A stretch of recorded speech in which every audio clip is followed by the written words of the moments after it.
Hey everyone, welcome back to the show. Another episode, another week, and another day in a wonderful life. Hope you're doing well and just happy to have you here. If you're new to the show, welcome.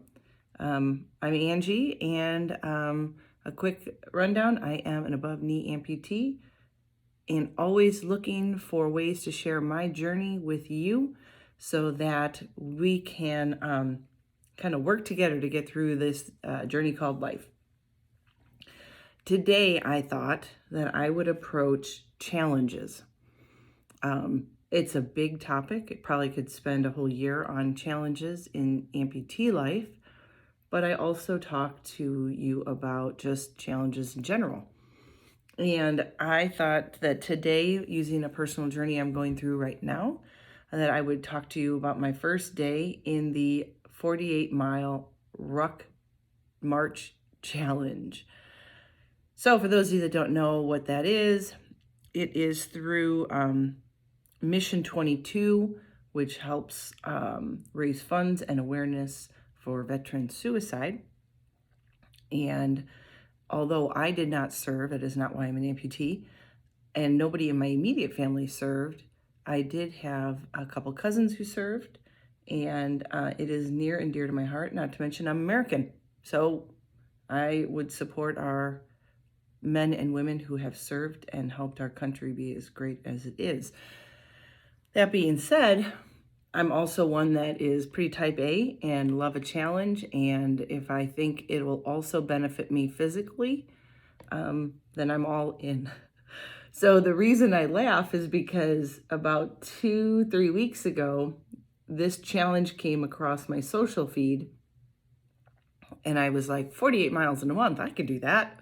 And it'll help me like focus. And the best time of the year here in Arizona, Florida. That's where my one boy is at right now, doing a mission trip. I thought it'll be a great time to push myself to get back out there. I haven't gotten into a steady rhythm of hiking or walking recently. We've had cold weather. I'm such a wimp now. And now that it's finally warming up, now I want to get outside. And then in about 2 weeks, it'll probably be too hot to be outside unless it's like 5 a.m. So I decided I would sign up for this challenge. And I'm the kind of person that jumps and then asks questions. And so this is no different. After I signed up, I saw that we would be fundraising, and I'm all for it. That's awesome. It was a real simple $220 minimum. Thankful to all of you that gave. We hit that goal in 9 hours, and so I just upped it to 300 today because I have until I think April 6th to raise the funds. So you can look on my Facebook feed and also my Instagram, where I have a link where you can donate to my fundraiser. And so I started looking into it, and I told my story to someone on there, and I said, no, I'm not a veteran, even though when people see me and I'm an amputee, that's the first thing people ask me. Did you serve? No, I did not. Mine was a karate accident, and they said, what? And then it usually goes into a half-hour discussion and talk and comparing notes and journeys and life experiences. And what it has taught me is that no matter where you come from, no matter what your race, religion, or anything, we all have journeys. One thing I don't like, and I'm humbled by, but it embarrasses me, is when people are like, but it's nothing like you've been through. What people don't realize is from 2013 to 2018, when I had all my knee surgeries and things weren't going well, that was harder than going through the amputation and my recovery, believe it or not. The amputation was the best thing for me. I am in an amazing mental place. I'm happy. No, not every day is easy. Not even every hour of every day is easy. Leg changes, residual limb shrinks, grows. You know, there's trials and tribulations every day as an amputee, just like what you guys would go through if you're not an amputee. But what I have learned, though, is when we share our stories with each other, we realize how similar our paths are. And it's really just simply about challenges come, and we have a choice whether to rise to the challenge or succumb to it. And we all have those moments where we're in that valley with the challenge, the struggles, the issues that we deal with. And then we are able to, one way or another, come out of that valley into a mountain top and see the view. And it's a beautiful view, only to be taken down again into another valley. It's just what life is. It's ups and downs for everyone, no matter what. Being an amputee has given me some serious perspective on people's lives. One, my life is not harder than anybody else's. Just because I'm physically missing a leg doesn't mean I am a poor soul who struggles. I struggle just like you do. I don't struggle harder or different. I just struggle. And when I'm in a great place, I'm happy like you are. And when I'm in a bad place, I'm sad like you are. So we are all very similar, and I never compare. And I don't, I'm embarrassed when people compare, like, oh, I had cancer, I beat it, but it's nothing like what you went through. I'm like, I wouldn't want to go through cancer, because we know the mental and emotional game that can play. And I've been close to people that have dealt with that, and parents that have dealt with that with their children, and that's heart-wrenching. So please don't ever compare yourself. Your journey is your journey, and it was chosen for you specifically. So with that being said, my journey is one of rise and kick butt. That's kind of where I'm at. I chose to amputate my leg. Therefore, my choice is don't complain. No complaining about it. You need to get up and you need to move. Every day, you need to rise up. You need to rise to whatever challenge the day will bring, and you need to suck it up. So with that being said, I also chose this challenge not realizing the value of a rucksack. So for those of you that have served, you understand the rucksack. For those of you who have not, a rucksack is basically a soldier's backpack, and it usually carries everything in it they need to survive out wherever they're at. Some people will tell you that it's usually 40, 50 pounds. If you Google search it, and it's been like, I've been all over the board with trying to figure out how much mine should weigh. Some sites will tell you it's 10 to 15 pounds of your body weight. They don't put in there, but if you're an amputee, then it should be this. Most amputees probably are not carrying rucksacks, because most amputees aren't making it back into the military for active duty. So I had to kind of guess. And it was really cool. The group I'm in, it's a Facebook group too, so we can keep each other accountable and help each other out and motivate each other. And it's great because there are veterans that are in this group doing it for their buddies and people that they lost. There are family members who've lost people, and there are people like me that are just doing it because they believe it's a good thing to get behind. And each one of those people is different, right? Some people are like, I'm afraid of what I need to carry, to the hoorah, I'm carrying 50 pounds, let's do this. And it was really great insight, because one man came on and said, listen, you need to do what you're doing for what you want to do it for. And remember why we're here. We're not here for our own sake. We're here to raise awareness and to help our brothers and sisters in arms dealing with their mental game after serving. And just to remember that it's not about how much you take, it's what you're doing, and bringing the awareness, the love, the respect, and the money to a program that helps them is what's most important. So right there, that was a big load off my shoulders, because I'm the kind of person that says, oh, so we do 40 pounds? Okay, I'll do 40 pounds. Whether it took me out or not, I would try it. So today, I weighed my normal bag. So I carry a bag, and I thought this was pretty commonplace with amputees, but it is not. If I'm going to go out hiking or even just go out and about, I have a backpack. And I finally got into a little bit of smaller, condensed backpack versus a big, fill it up, kind of like the purse syndrome. If it's bigger, you fill more in it. And it has all the necessities for me if there was something that happened with my leg. So I have the bag that I use to put my leg on and off, in case I have to take it off and rotate it, do something with it. I have tools to unscrew my sea leg, to put on my running blade, or to tighten up if something loosens. I have I have the spray air and the spray WD-40 in case I start squeaking. I don't want to be the Tin Man, if you know what I mean. And I have salve in case I'm rubbing raw, because I'll go out and I'm kicking butt out on a trail. And sometimes with our heat, the sweat, I can start rubbing and get a raw spot. And if you continue to burn that friction, it's nasty. And it's hard to put your leg back on the next day over a raw spot. So I have all these things in my bag. So I weighed my bag and I thought, sure, it was like 20 pounds at least, right? No, it was 10.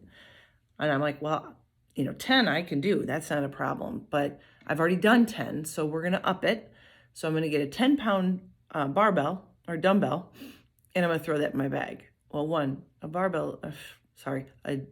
a dumbbell is really cumbersome, and I have the metal ones. So I put it in there and instantly and it sunk to the bottom and shoved everything low. Then it made it hard for me to get my water bottle in, so I had to shimmy that around. Once I got it in, zipped up, put my water bottle in, I was like, wow, this is really heavy. Yes, 10 pounds heavier, but when you're doing 10-pound weights in a gym, it's different than putting 10 pounds in a bag and then carrying a bag.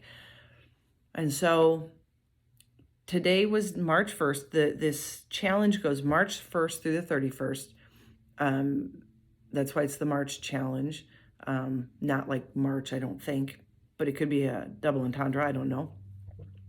Anyway, so I did the math, 48 miles in 31 days. It's 1.5 something miles a day. I'm like, oh, I totally can do 1.5 miles a day. Even if I have to just mosey, I can definitely get it done. I don't have to speed through it. I don't have to prove anything on my time. Just do it, right? Get it done.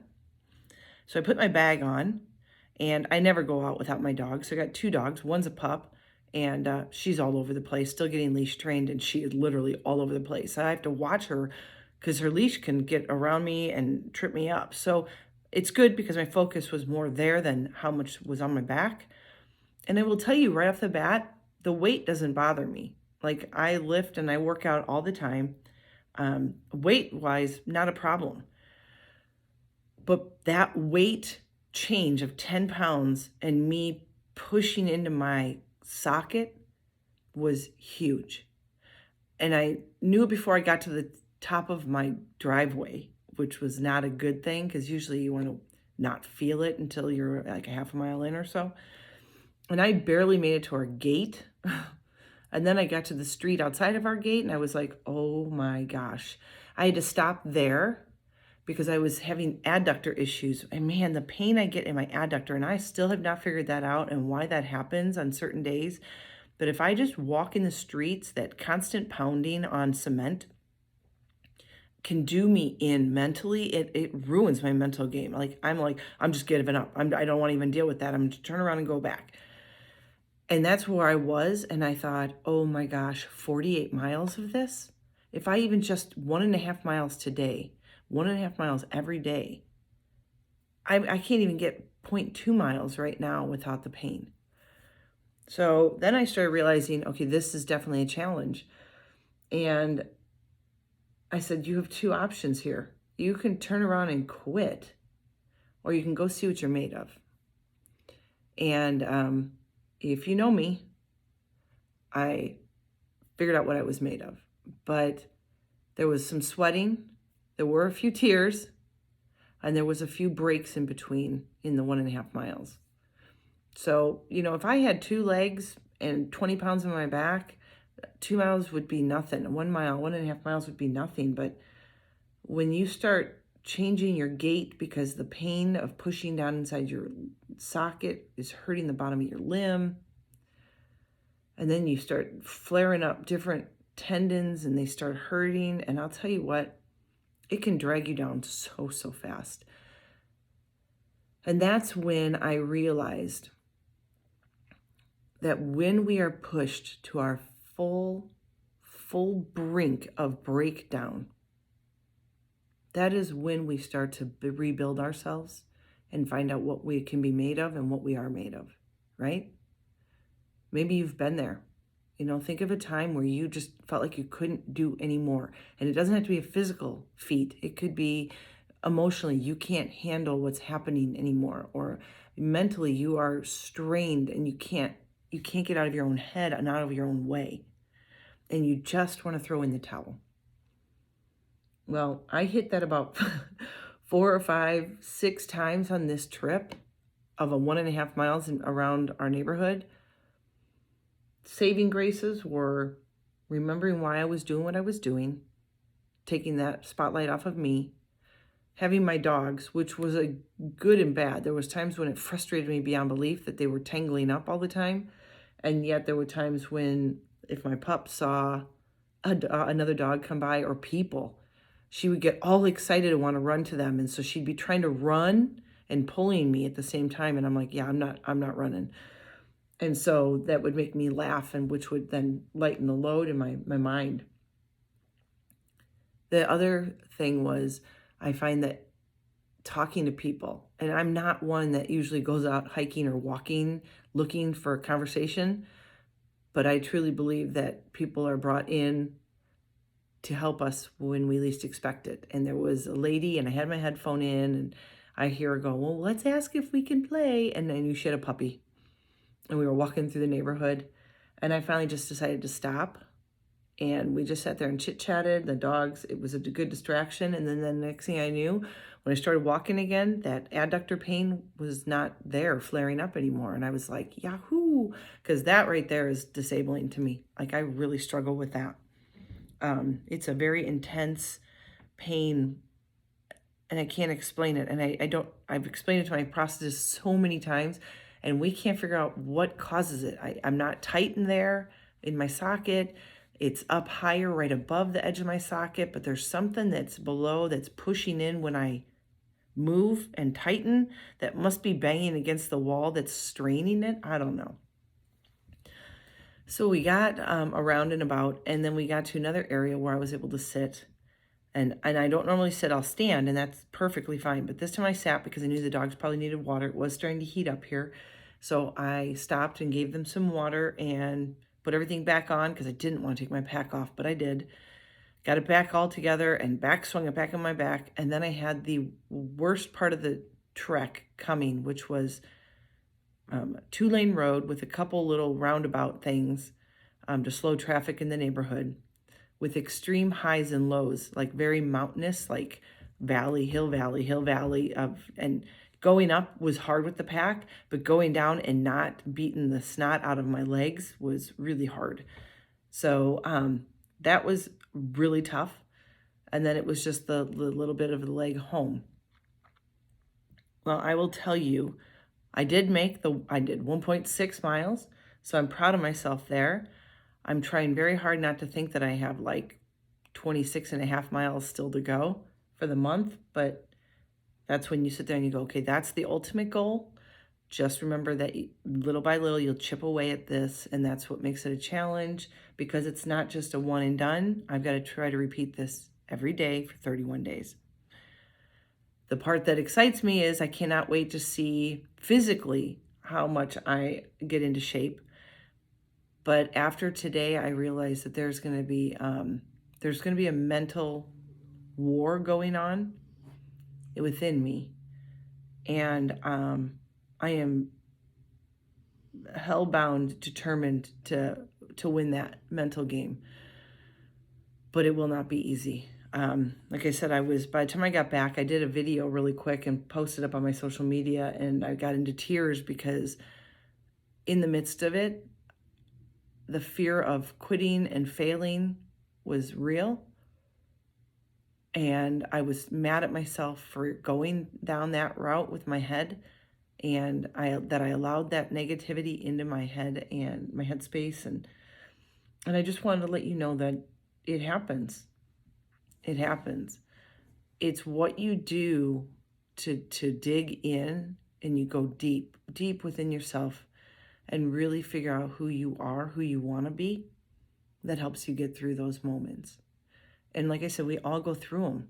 Mine happens to be self-inflicted, which is not uncommon for me. I'm like, why not? Let's do something hard. But I'm always trying to figure out who I am, what I stand for, what I can tolerate, and what I can succeed and push through.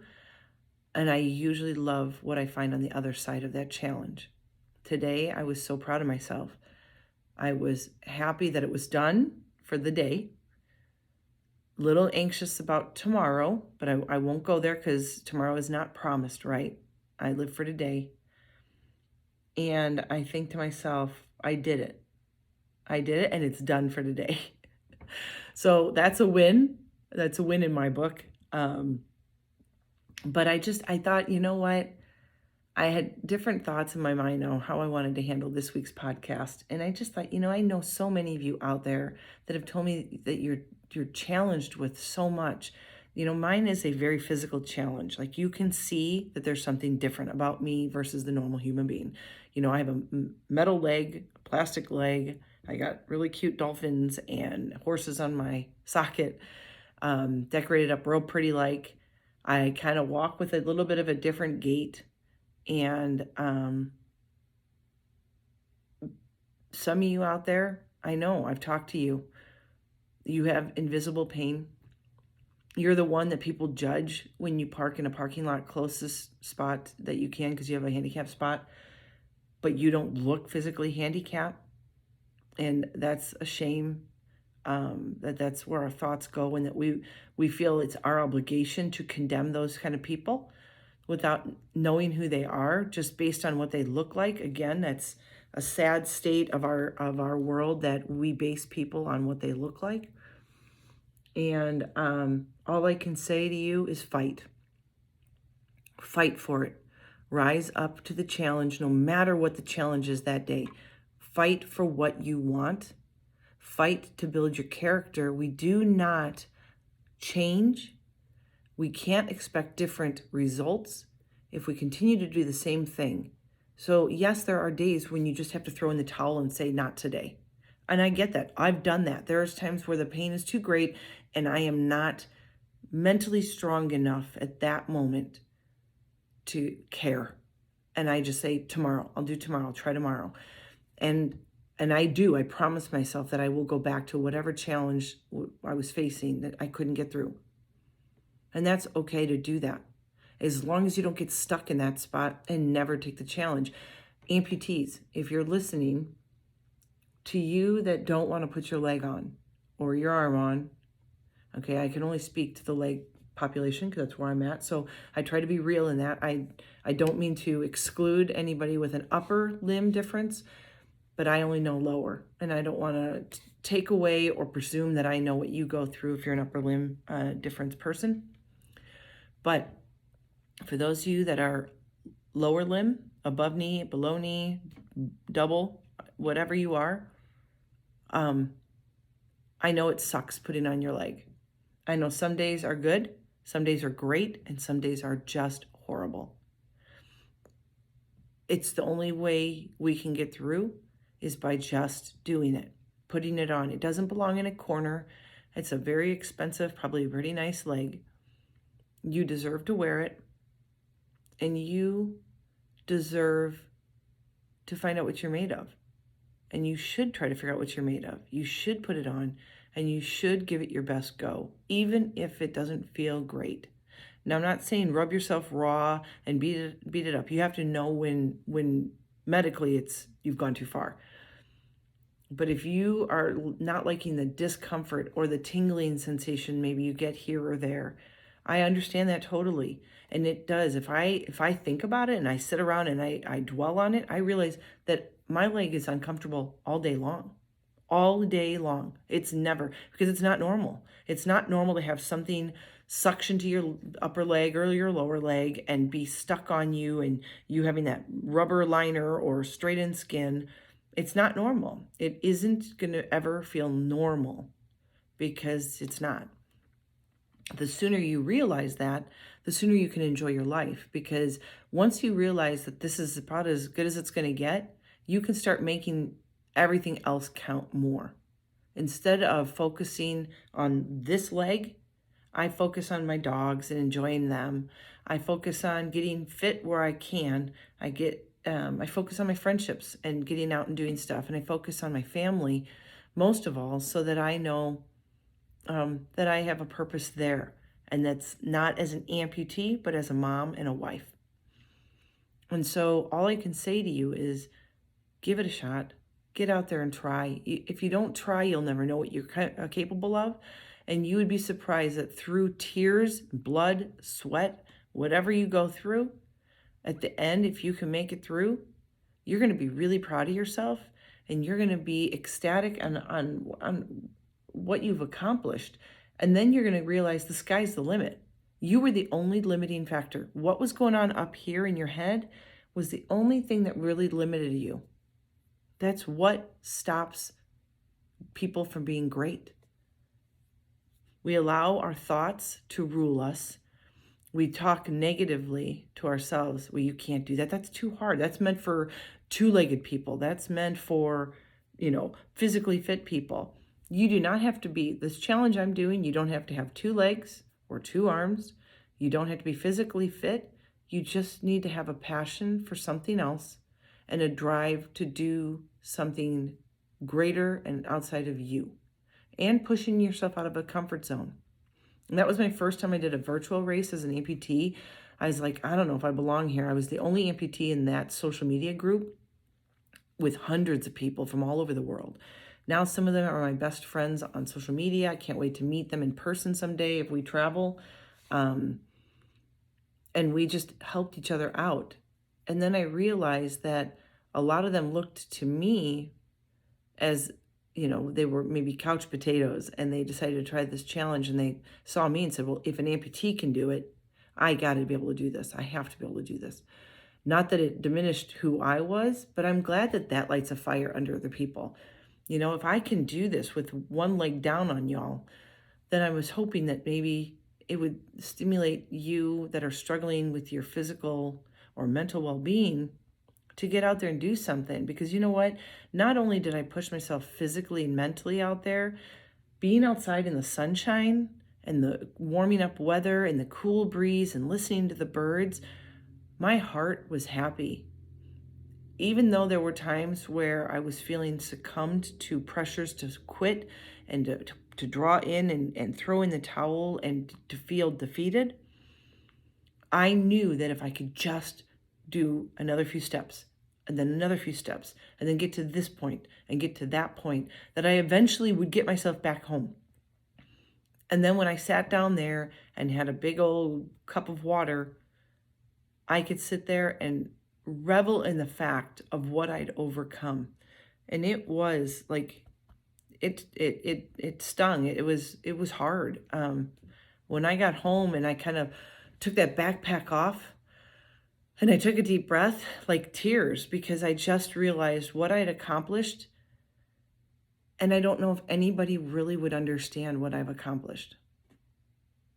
And that was the shame of it. And I think that's why I chose to do a video, and that's why I chose to do this podcast on challenges, is because trying to convey, it's hard. Sometimes no one understands what we're going through, right? Only you, truly, even your family, will never understand every battle that is being warred within inside of you that you have to overcome daily. And you will, right? You play that mental game. You get down on yourself. You question yourself. You start feeling sad, or you're hurt, or just there's so much that can happen that we can smile and pretend it's not going on, and no one would be the wiser of what is happening up in our heads and what war is waged within ourselves to smile that day.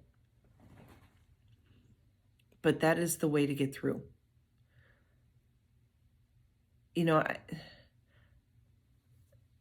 I know so many people that are challenged right now. When I think about the people that have come up to me and I didn't know they were listening to my podcast, people, and none of them, believe it or not, are amputees. God love you guys. I thank you for following. Just know, when you come up to me and tell me that you're listening, that means the world. Because I'm speaking to you, but if you've heard what I've told you, I swear this is my therapy. Me getting on and speaking to you, I'm really just speaking to myself. When I get done with a podcast, I know I've put it all out there. I've been vulnerable. I've been transparent. I've showed you my hurts. I've showed you my weaknesses in hopes that it motivates you to be better because you deserve it.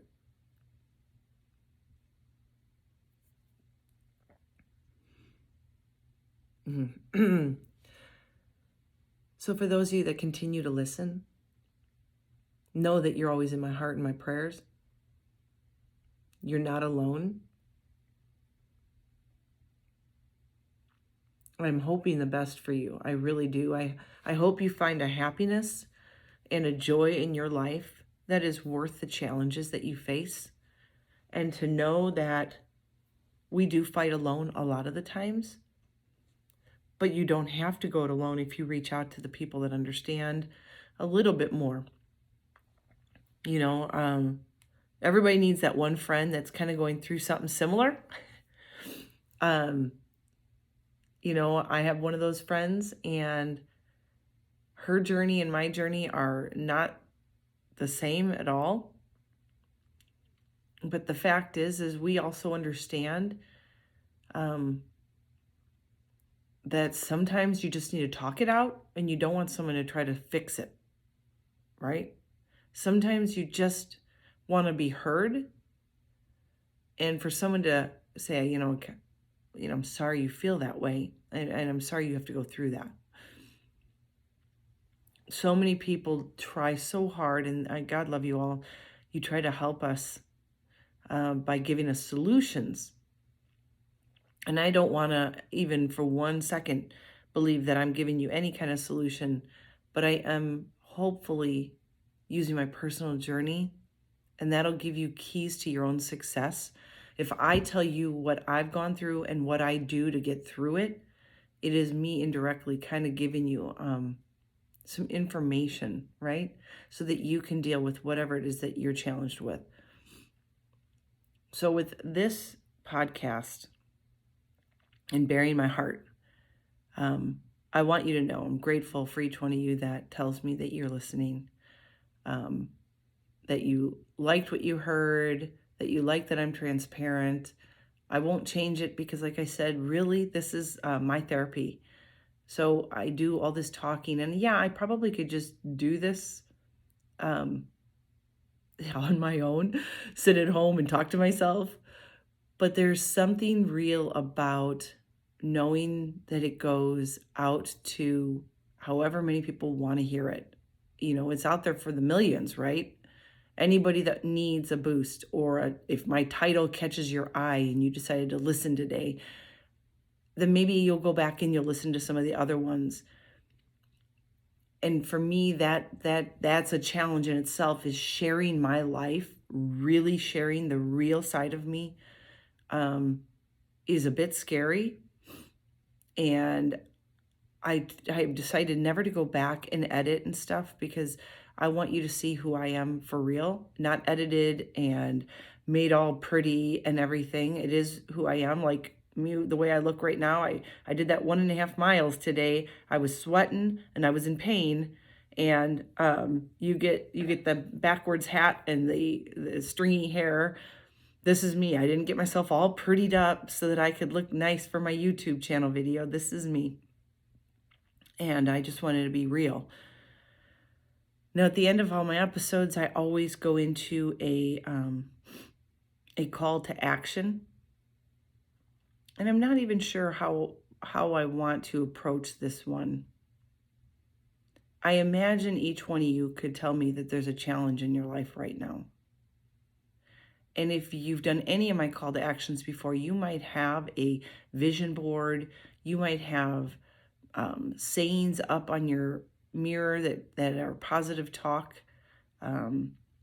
You may have a list of goals that you have set for yourself. I mean, those are all the different call to actions I've had in past episodes.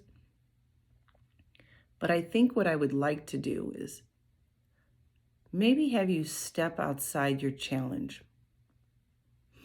For me, my challenge, obviously, is I'm an amputee.